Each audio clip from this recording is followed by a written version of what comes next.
Hi, my name is Christopher Sloan, and I'd like to talk to you about Art for Our Sake. I started the Art for Our Sake movement for a couple of reasons. First, there's an important role for artists to play right now. The world's facing a lot of very big challenges. Second, I wanted to clear the air about art for art's sake. Art for art's sake is the notion that any art that has an idea, or worse, a purpose associated with it, is bad art. So you can see how these two things go hand in hand. How can you have artists using their art to change the world if they're being told at the same time that good art doesn't have ideas or a purpose? So where did the notion of art for art's sake come from? It emerged in the 19th century largely as a reaction to what was going on in the art academies in England and France.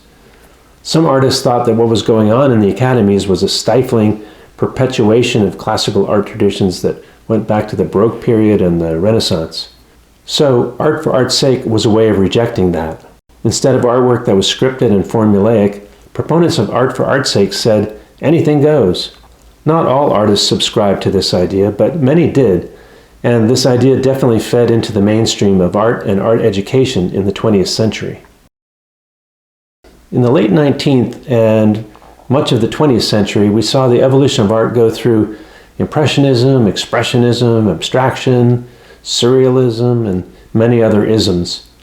Much of it was inaccessible to many people.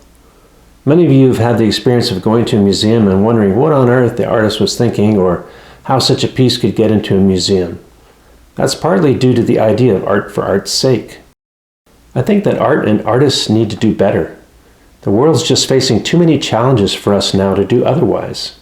Thankfully, I'm not the first artist to use art to call for change. This is nothing new.